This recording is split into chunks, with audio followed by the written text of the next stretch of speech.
Découvrez un extrait exclusif de ce livre audio et profitez d'un essai gratuit sur Audible via le lien dans la description. Chapitre 1. Phèdre.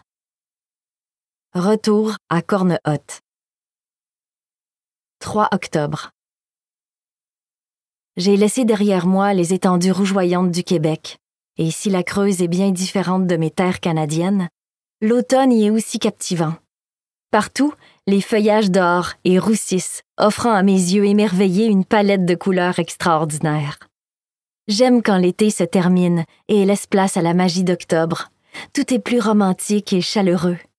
Il me semble que des 4 saisons, l'automne est la plus réconfortante. Je l'ai toujours préférée aux autres. Je ralentis en voyant le panneau de signalisation bordé de rouge propre à la France lorsqu'on entre dans une agglomération.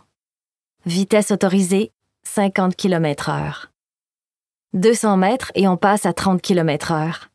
Il y a une école à proximité, juste après le pont à 3 arches qui s'élève au-dessus de la Creuse. L'été, des feuilles de nénuphar s'étendaient le long des berges et on pouvait y entendre les grenouilles coasser. En avançant un peu, je revois aussi la boulangerie qui cuisait encore son pain au feu de bois il y a 9 ans. Je m'en souviens comme si c'était hier, de ces maisons en pierre grise et de ces anciennes fortifications, de cette mairie avec sa petite place, sa fontaine, ses bancs accueillants sous les platanes. C'est joli. Je n'aurais jamais cru revenir à Cornehotte un jour, berceau de ma famille maternelle. La dernière fois, c'était en 2016, un 24 juillet, où le ciel était immensément bleu, où il faisait assez chaud pour se baigner dans la rivière et où le peu de famille que j'avais a volé en morceaux. Je venais d'avoir 16 ans. On ne traverse pas l'Atlantique comme on traverse la rue pour aller chez son boulanger. Nous ne venions déjà pas très souvent à Cornehotte avec ma mère. Mais après la dispute qui a éclaté entre elle et ma tante, nous n'y avons plus jamais mis les pieds. L'histoire, elle n'est pas des plus belles à raconter et pourtant, elle est vieille comme le monde. Un Alzheimer, un enterrement, un héritage dilapidé avant l'heure par une fille aînée et une cadette folle de colère et d'injustice, qui se retrouve sur la paille sans avoir eu son mot à dire. Pas mes oignons, m'avait dit un jour une copine de classe quand je suis retournée au Québec. C'est l'affaire des adultes, et les adultes sont souvent très cons quand il s'agit d'argent. Peut-être, mais ça a quand même conditionné pas mal de choses. Je n'ai plus jamais parlé à ma tante après ça. Aujourd'hui, plus de parents, pas de grands-parents, pas d'oncles ni de cousins. Je suis désormais l'unique représentante des Demé, et c'est donc moi qui hérite de tous les biens. Quelle ironie du sort. Ma mère doit se retourner dans sa tombe. Cela dit, il faut que le testament soit sacrément en ma faveur pour que j'aie accepté de revenir dans le coin. Car si Cornehotte est aussi adorable que son nom le laisse supposer, c'est aussi ici que j'ai laissé plusieurs des pires souvenirs de mon adolescence. Le notaire n'a pas donné de détails durant nos échanges, mais je sais précisément de quoi j'ai hérité. La supposition est évidente. De la maison de ma tante, et pas n'importe quelle maison. Il s'agit d'un manoir construit au début du 19e siècle. Le genre de bâtisse inaccessible qu'on ne voit que dans les films ou le long des routes de vacances, et dans lesquelles on rêve de vivre. Le type de domaine que la plupart des gens ne pourront jamais s'offrir. Ma tante était une artiste et s'en sortait bien. Tableaux, affiches, livres jeunesse, ça plus l'argent qu'elle a piqué à ma grand-mère, elle n'a eu aucun mal à faire son nid, contrairement à ma mère. Peu importe maintenant. J'hérite, je vends et je retourne chez moi. Je ravale mon amertume et m'enfonce dans le village pour me stationner pas très loin de la mairie. Un joli bâtiment tout en pierre bordé de platanes, sur lequel courent des feuilles de vigne vierge en train de roussir. Je sors de la voiture de location avec mon sac, mon dossier administratif sous le bras, et marche sur les pavés jusqu'à une porte rouge grenat, à l'angle d'une rue, sur laquelle une plaque dorée indique l'office notarial où j'ai rendez-vous. C'est ouvert, je n'ai qu'à pousser le battant. Il est 17 heures, le clerc est parti et maître Trottois est seul lorsque j'entre. « Phèdre de Mai, je suis enchanté de vous rencontrer enfin !» m'accueille-t-il chaleureusement en me tendant la main.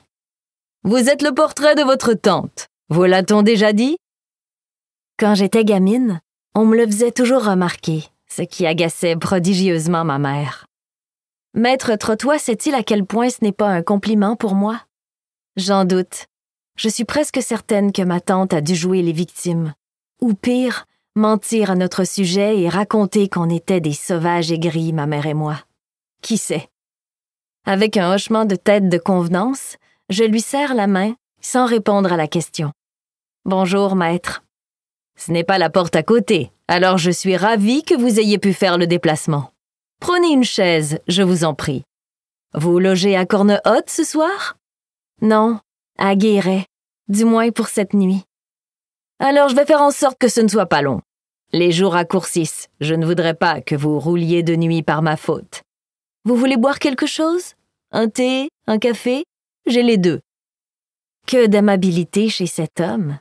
Il me donne aussitôt envie de faire tomber le masque de l'aigreur avec lequel je suis arrivée. Je me détends un peu. Je ne suis pas contre un thé. Si vous aimez les épices, j'en ai un excellent à vous proposer. Avec des biscuits, il est absolument délicieux. Comment refuser? À mon avis, des rendez-vous notariaux comme celui-ci, il ne doit pas en exister beaucoup. Maître Trottois semble être la gentillesse incarnée. Je profite toujours de ce que les saisons ont de meilleur à offrir, annonce-t-il en déposant un sachet de tissu dans une tasse. Pommes, noix et cannelle. L'automne est un bijou. Comment ne pas sourire, franchement? Je suis de votre avis. C'est aussi ma saison préférée. Alors vous allez adorer vivre à Corne-Haute. Ici, l'automne est plus beau que nulle part ailleurs. Je fronce les sourcils, et pas parce qu'il pense que le Canada n'a pas la première place en matière de paysage. Y vivre? Vous avez raison, ne mettons pas la charrue avant les bœufs, dit-il en me servant du thé avant de s'installer derrière son bureau. D'abord la paperasse, et ensuite l'avenir. Pendant qu'il ouvre un parapheur, je me racle la gorge, un peu gênée. Maître Trottois, je ne sais même pas de quoi ma tante est décédée ni où. Nous ne nous parlions plus beaucoup depuis quelques années. Il lève les yeux et s'accorde quelques secondes avant de me répondre. Je me demande ce qu'il est en train de penser. Que je ne suis pas digne de l'héritage, peut-être? Elle s'est éteinte dans la maison de repos dans laquelle elle se trouvait depuis 2 semaines après un infarctus.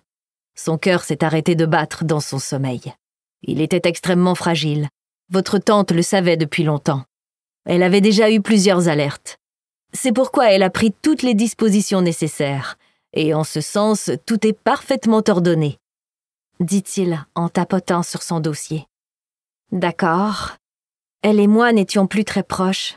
Je suis étonnée qu'elle ait pu me léguer quelque chose. La vie est toujours pleine de surprises, mademoiselle Demey.